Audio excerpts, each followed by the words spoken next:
Welcome to Something of Everything. In this short video, I'll show you how to enable developer mode in Android. Just go to settings and search for build number. Type BUILD.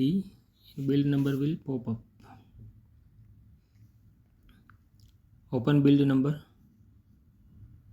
Tap on build number until it shows you are one step away, and it will ask you for the confirmation pattern.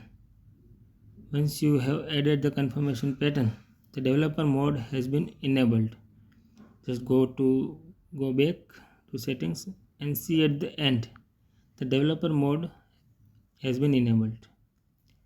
To disable the same, just switch off this on off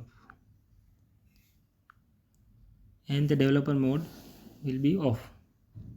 This way you can enable developer mode and make some changes to your Android as a developer.